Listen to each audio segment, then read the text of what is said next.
fife and drum pair were on duty, the camp was run by music. We woke the soldiers up in the morning, we played reveille. When it was time to come to eat, we played the mess call. And the soldiers would hear the music in the camp and they would know, okay, it's time to get up, time to go eat. We put the soldiers to sleep at night. We played taps, okay? Lights out. You know, you can sit quietly around your campfire, but no more noise. It's like the people who want to get to sleep need to be able to sleep. If you had KP, kitchen patrol, kitchen duty, there was a wood call, okay? The fife and drum hung around the kitchen, the camp. Because the camp ran on their stomach, you know? Cook says he needs wood, the fife and the drummer would issue the wood call. And if you were on wood duty, you'd have to go either chop wood or split wood or just bring wood into the kitchen. There was a water call, you know, so if you had KP, you were on kitchen, you know, patrol, then you listened for these calls because that was notification that your assignment needed wood. And then after the duties were done, the fife and the drum would play folk songs, you know, that were basically comforting for the men, right? Because, you know, they're out in the battlefield and stuff, so for them to hear, you know, folk songs that they grew up with, it kind of calmed them down and built camaraderie in between the troops. So this is actually, there's no radio, right? There's no electricity. There's no supermarkets. I can't go buy food. There's no department stores. I can't go and get a new coat. I was mending, you know. My stuff is getting worn out. It's getting beat up, so I got to patch it. You know, material. We used to be able to get cotton from Great Britain. You know, the East India Trading Company would, you know, trade, you know, cotton. But we dumped all that tea in the harbor. Boston Tea Party. Oh man. No taxation without representation. That was our phrase. Preach. Well, French and Indian War, 25 years before this, we fought with the British against the French. Now the French are like, they made friends with the Indians, they trained the Indians, they gave the Indians muskets, you know, or actually they invented a trading system with the Indians. A lot of our outlying, you know, we got the center here, the village, but always on the edge of the village is a farm, you know, because they got to have a wood lot. They, you know, cutting down trees to, you know, burn their wood. You cut all the trees down, you plant hay, because you got to, you know, feed your horse, basically, feed your cow, pigs. So there was no supermarket, you know. Everybody was a farmer, and everybody, you know, had animals. This is our common, and you paid taxes in the town. You had the right to come here and graze your animals. You could bring your cows, you could bring your horse, you tether your pig, you know, stick the stake in the ground, and these animals then could graze on the common. Now, when the alarm bell went off, that means that the French and the Indians were raiding some of the outlying farms. And what the Indians would do, they would come in and they would, you know, shoot flaming arrows. They'd burn the village. They'd burn the farm and the barn. So the guy would come out with his gun and the Indians would kill him. And then they would go in and they would take the women and the children. The women became slaves, okay, and the children then would be integrated into the tribe, okay, and take the place of fallen warriors or, you know, squaws that would pass away. So the French said, all right, for every settler you kill, we will give you 1 credit. So in order to prove to the French that you killed an English settler, they said, we want you to scalp them. They said, scalp, what's that? The French taught the Indians how to scalp. Really? Everyone's got on your hair, there's one part back here where the hair grows out in a circular pattern, a donut. That's the scalp locket. You can't just scalp somebody and cut it into 4s and then say, I killed 4 settlers. Yeah. No.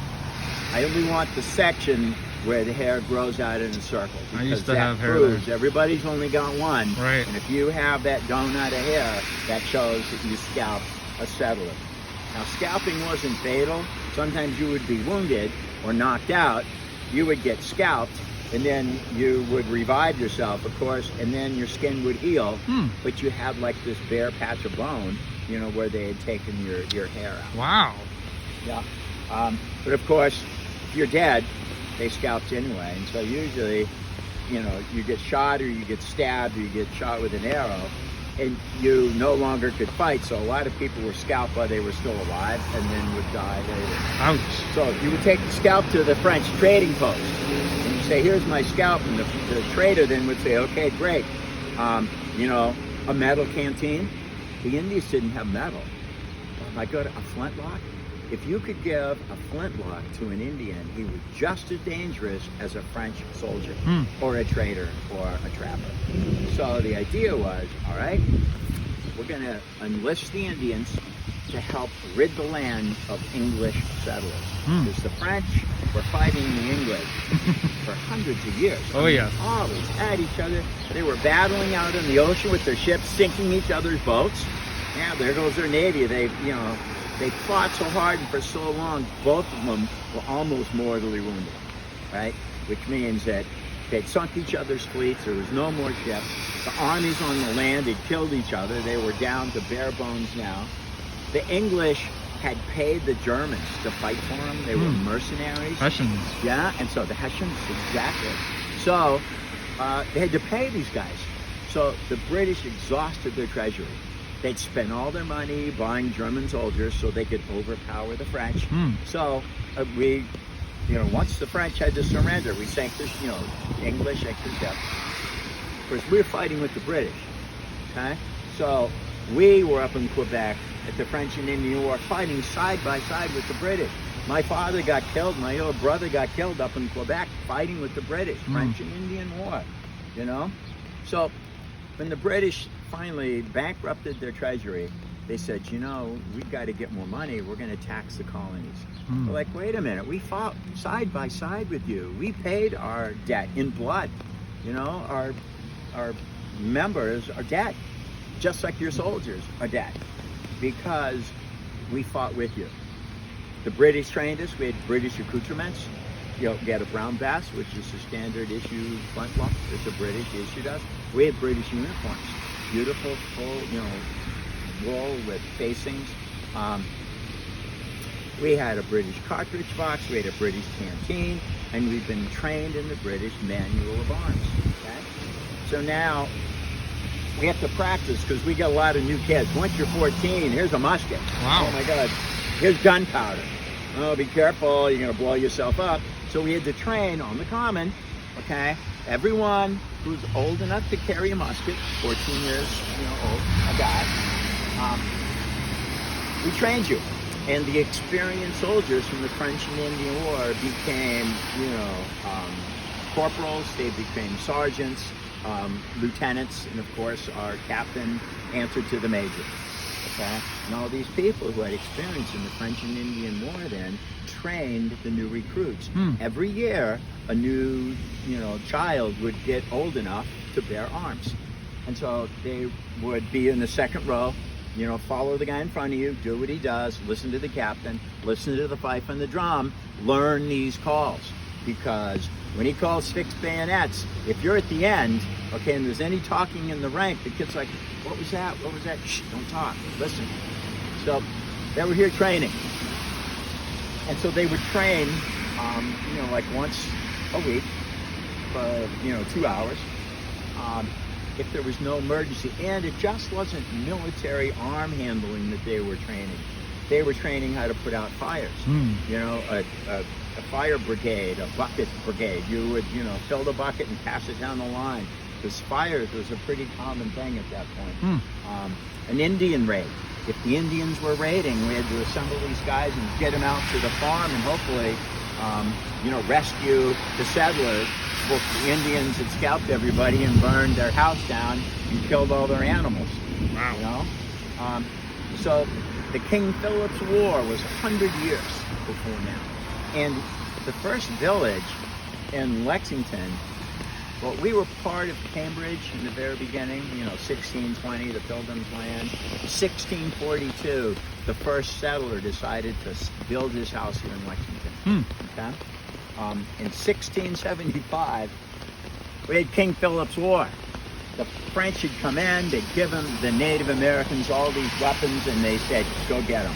So the Indians, you know, with a couple of French, I guess you would call them trainers, you know, I mean, they weren't French soldiers, because that would give British the excuse to attack France again. Okay? So King Philip's War looked like Indians, but really they, you know, had French advisors who were teaching them what to do, trading them, you know, with flintlocks.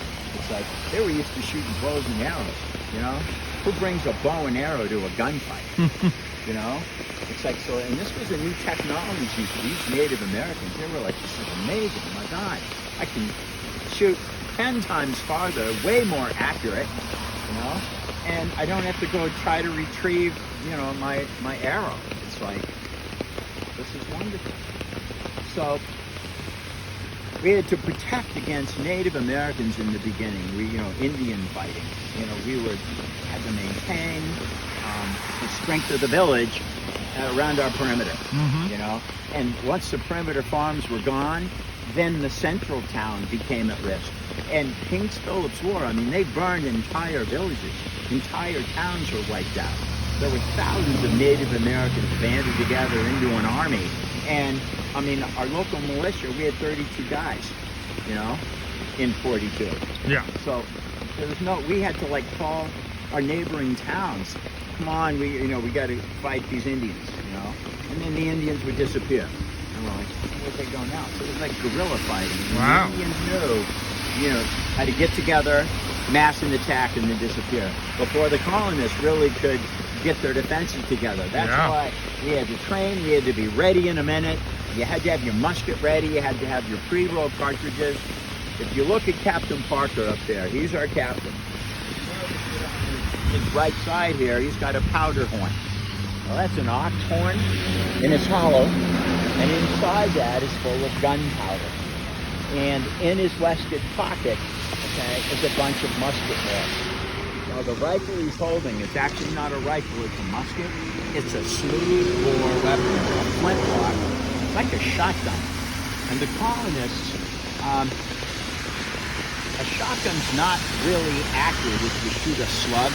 You know, if you're going to go deer hunting, you buy a special cartridge, you know, called the deer load, which has a big slug in it, which is like a musket ball, right?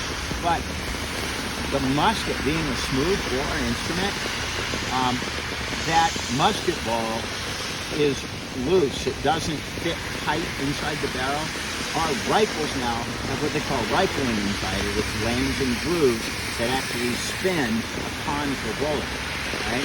Like the football, our quarterbacks can throw that football 100 yards and hit a tire swing.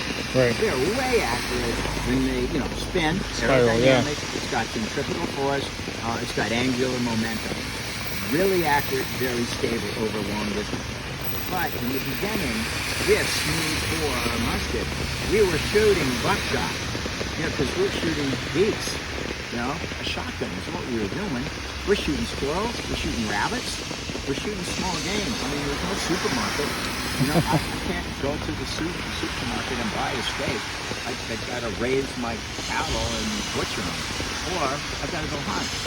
And there's geese all over. There were deer in the woods. It's like rabbits everywhere. Squirrels. So we were shooting small game with a shotgun, which is perfect for a musket, because we would have like pellets, you know. You dump the gunpowder down the barrel, then you put in all your shot, and then you crinkle up water, usually old newspaper, sometimes old rock, put it on top of your load. You take the ramrod, you can really see there's like this, looks like a spike sticking out underneath the barrel of the gun. Yeah. You would take that out. It's as long as the musket barrel. You turn it around and you ram the wadding down into your shot, okay, and pack down the gunpowder. Return the ramrod. Then the flintlock has a prison that you fold out, and you put a little powder on the can, and you close the prison, and it blocks that little charge of gunpowder. And then there's a piece of flint, which is a stone, screwed in between a grip, okay, and that's the hammer. So when you full cock that, take your prison guard off, which is a piece of leather that protected the steel, because if the thing misfired, the gun would go off. So a flintlock, the flint strikes the steel prison and creates a spark. Flint and steel, right? The Indians were amazed. They were making fire by friction, you know?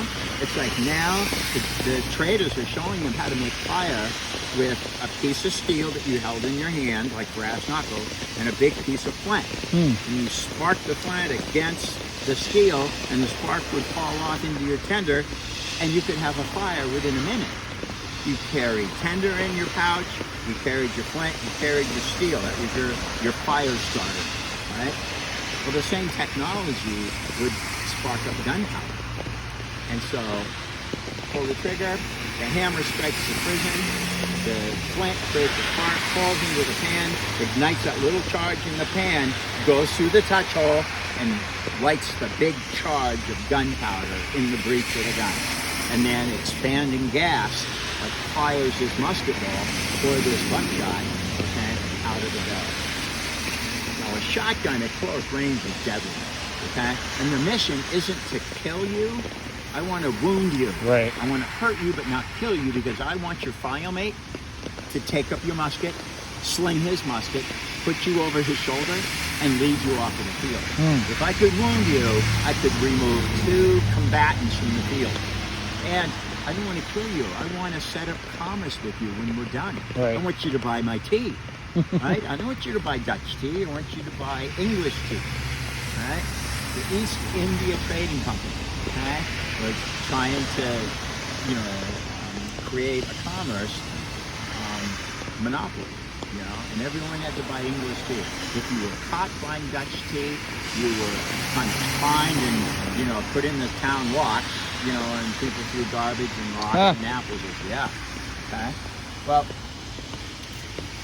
so we were training on the field for 100 years, way before the revolution. You know, training our guys how to respond to a town emergency. We were like the National Guard, you know, the Guard down.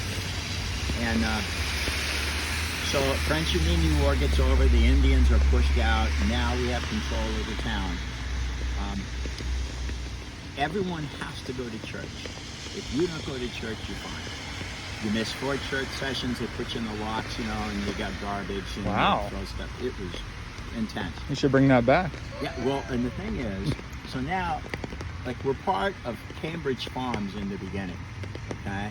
And people owned wood lots out here. They would come out here, cut their wood down, put it in a wagon, and drive it back to Cambridge. And that's what they would use to heat their house. So it's a 10-mile trek to get to Cambridge. If you live in Cambridge, you gotta bring your wagon out 10 miles, find your wood lot, cut your wood, you know, split your wood, put your wood in the wagon, and drive it 10 miles back to Washington. So they're like, oh man, that takes all day. Yeah. You know, just to get your wood, heat your house. You know, no electricity, no central air, no heat. No big trucks. No big trucks. No, my God. No fuel. But I tell you, we have a huge carbon footprint. We're burning wood. Now, wood, you know, sequestered carbon that was right there. So even though we're dumping tons of, you know, CO2 and soot into the air, the air is still pretty clean 200 years ago. No global warming. There hasn't been much climate change. But, so, the guys in Cambridge are like, yeah, this is like so far. I want to live near my wood lot, right? So then they make you go to church. So what's the sense living out here and still have to go 10 miles, go to church, and come back 10 miles? So they said, you know something? Let's build a church. And this is what we have. This is our first. Now, it wasn't really called a church. It was called a parish. But it just wasn't a parish. It was the town meeting hall. It's where town meeting was held. That's where we voted. That's where, if you had a complaint, you would come to, you know, the mayor of the town, and you would say, look, you know, I pay taxes in town. There's certain things I expect if I pay taxes, right? So you would voice your, you know, disagreement. The town would vote, and then you know, had an idea what was going on. We kept our gunpowder in the attic of the meeting house. Right? Well, of course, our meeting house burns down. Right? You got to build a new one. Mm-hmm. So I mean, and those times, it's like, you know, there was a lot of fire, especially in the taverns. You know, the kitchens would catch fire. Now, the women wore petticoats, and the women were the ones that did most of the cooking and spend most of the time in the kitchen. And these petticoats were always catching on fire because you got the fire going, you got the kettle boiling, you got the bread oven next to the main oven, you know. And so there's a lot of fire, especially in the taverns. And every house, the center of every house was this massive fireplace and chimneys. And you would have 4 fireplaces, you know, like you would take the first floor and divide it into 4. And every one of those 4 would have a fireplace that was attached to the main column of the chimney. Oh. And then if you were wealthy enough to have a second story, well then there were 4 more fireplaces on the second story to heat those 4 rooms. That's a big house. Yeah. You look at this house over here, it's made from brick. And you'll notice that the chimney, okay, it got chimneys on both sides. That means there's 2 fireplaces down low to heat 2 rooms, the front and the back. And then there's 2 more fireplaces off that big chimney on the second floor. So this one chimney was placed on the edge, had 4 fireplaces. Wow. The one on the other side had 4 fireplaces. So you had, you know, these 4 rooms running off that chimney and those 4 rooms running off that chimney. Now those chimneys, that's a huge mass, okay? Yeah. Heavy like anything. So it goes into the basement. There's a gigantic footprint or pedestal supporting that column of brick. Now, this is a brick house, so this is whoever built that house had tons of money. Okay, that's, you know, one of the landowners' houses. Right? A lot of the houses, you can see that one there. See that central chimney? Mm-hmm. That's one chimney now, and it's a wood structure around it. Ah. So that one chimney has 8 fireplaces as well. 4 down low on the first floor, and 4 up on the second floor. Okay? And that's one way you can tell an old building is if the central chimney, okay, is in the middle of the roof. Ah, right. Right? And it's a massive column of brick. Okay? So these are old construction. Now, when there's a town emergency, they have to ring the bell. Well, either the bell's in the church, or what I want to do is I want to show you our belfry. Now, it's not raining. Okay? So, you know, look up there.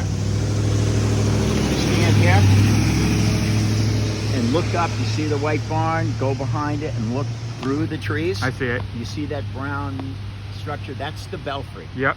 Okay, and there's a big, big copper bell up there, forged by the Revere foundry. Oh, wow. Okay? And they would ring it. Okay? The belfry was burned by the British and was rebuilt. The belfry's still here next to the church. Okay? And this is a picture of what the belfry looked like. It's that big square box you see, and then you've got the structure on the top, and the bell's up in there. Right? The side of the old belfry.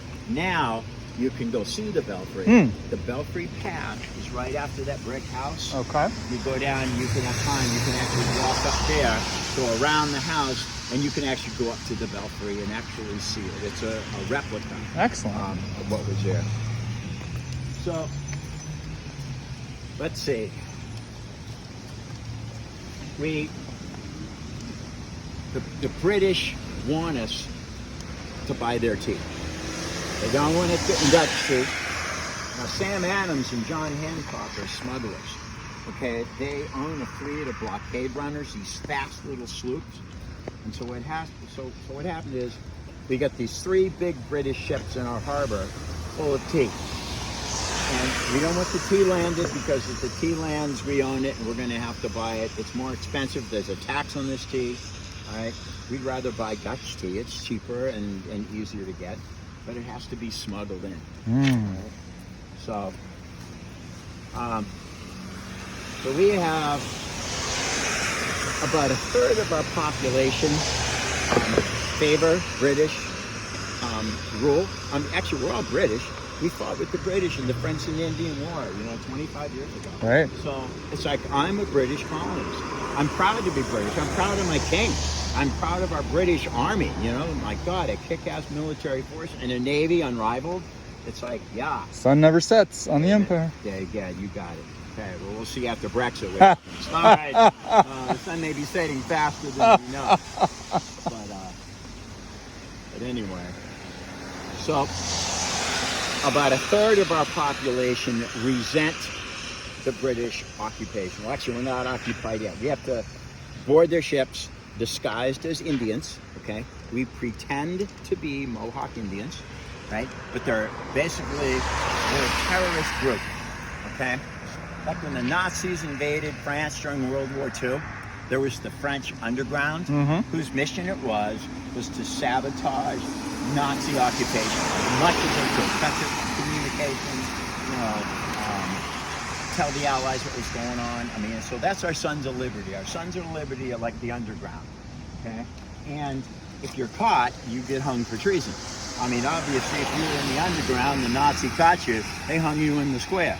And if you were caught harboring a Jew in your attic, they hung you too. Wow. Okay, you're a collaborator.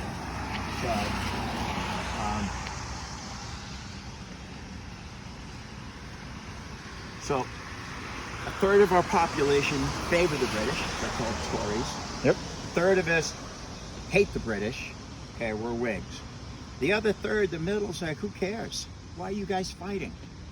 It's like French wasn't that bad. They got great food. They got great fashion. What's your problem being French? I'll be whoever I want to be. Whoever's in charge, and I'm okay like that. Paying taxes not a problem. Well, so we dumped $2 million worth of tea into Boston Harbor. Woo. Oh my God! The East India Trading Company was furious and almost bankrupted, right? And so King George is pissed. Oh my God, they dump our tea? Our colony dumps our tea? So they send 4,000 British troops, a blockade of our harbor. We have no more trade now. All our sailors are out of work. The ships are moored up, can't go sailing, So they become Sons of Liberty, this underground movement that, throws rocks at any house who's harboring a British soldier. Now, I've got a spare bedroom. My daughter's away at college.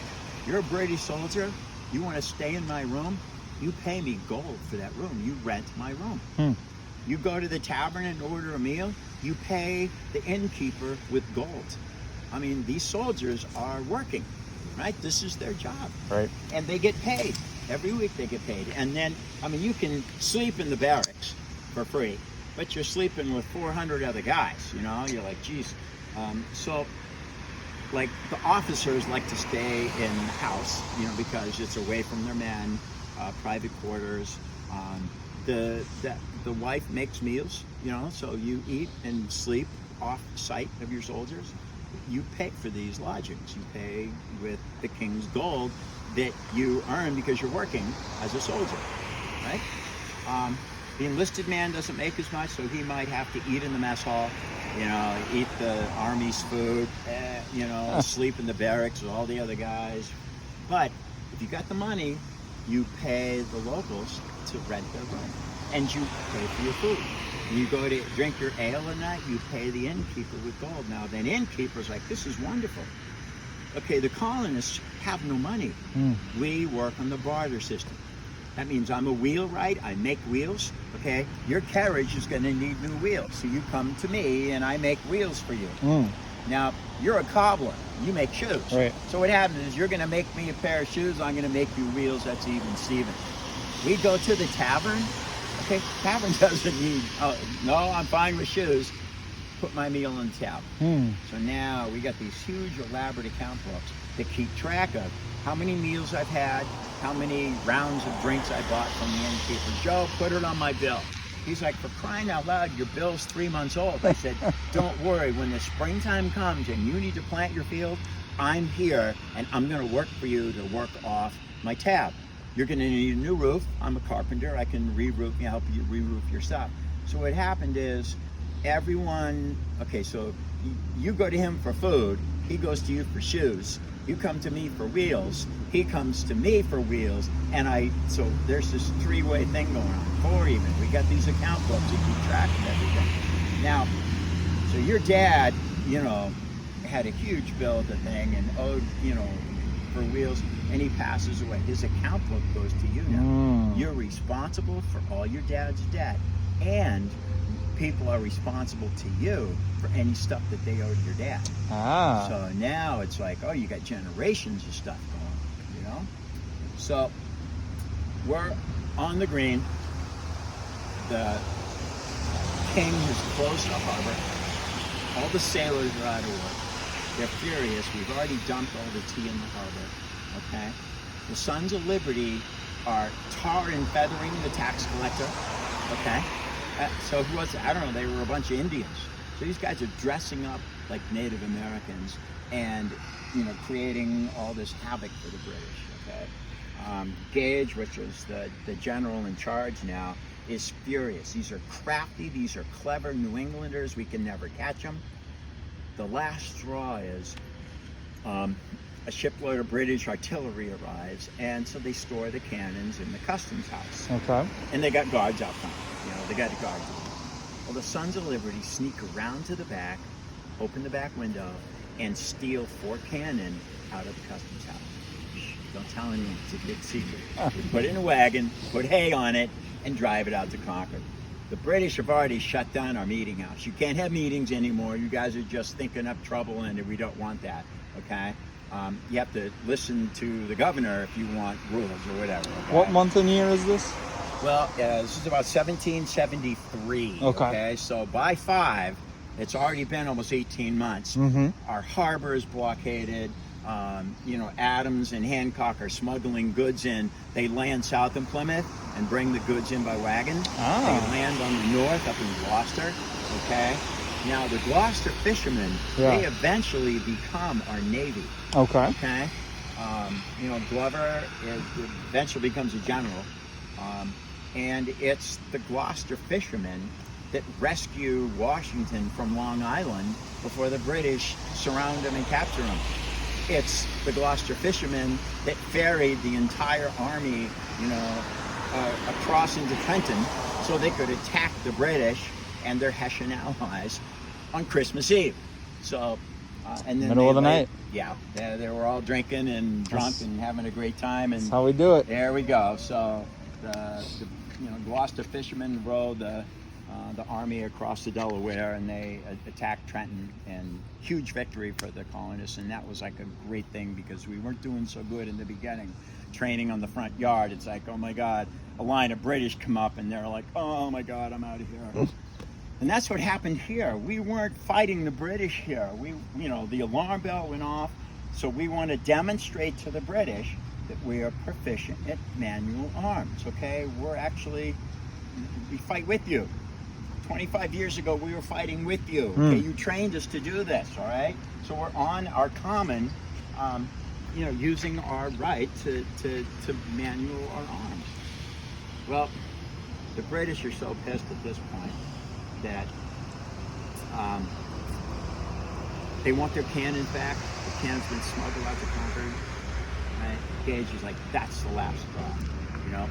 So the colonists need muskets and a little gunpowder to shoot a squirrel.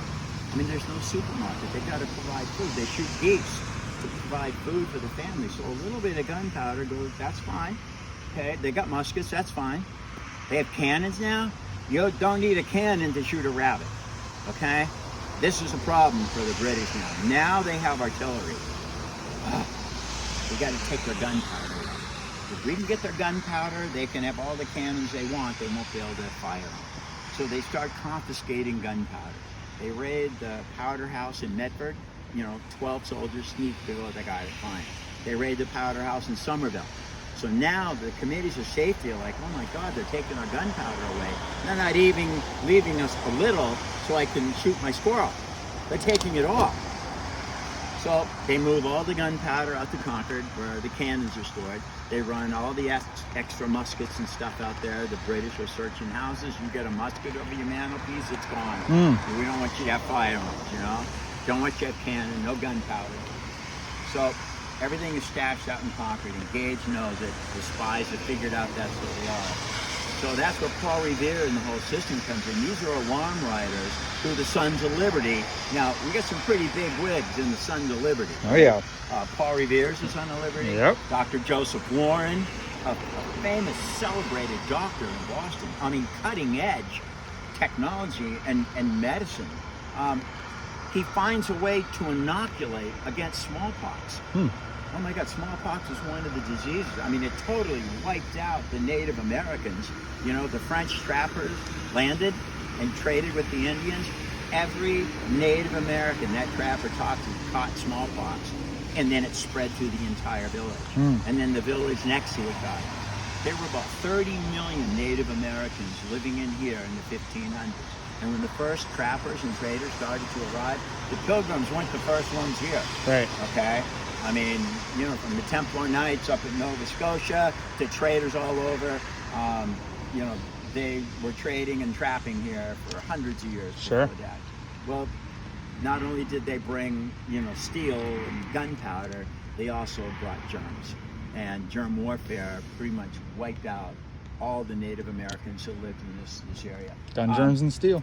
Pocahontas, okay, the story of Pocahontas. John Smith, you know, his boat landed. They made friends. They gave smallpox to Pocahontas' village. Whoops. She came back to England with John Smith, but her entire village perished. So when she came back 5 years later, there were nothing but skeletons all on the ground. And just like, oh my God, it must have been displeasing. I mean, they didn't understand about germs, about warfare. Here we're locked down with coronavirus. Right. Oh my God. They had the bubonic plague, the Black Death. That was a bloodborne pathogen by the fleas. Yep. You know, so the rats were infested. I mean, everyone was infested. And it was the flea bite that injected the saliva that had the bacteria into your body, and then you would die. And it's just like, so social distance. If you were social distance in the Black Death, you didn't catch it. But it was the ports, the cities, the ships come in, the rats run off the hauliers, the rats are all infected, they carry the fleas. You know, don't let the bed bugs bite. So it's like, sleep tight. Well, those beds were full of fleas and bed bugs. These other, you know, critters that would, you know, suck your blood and give you bubonic plague. Yikes. And we didn't understand, we had no antiseptic, we had no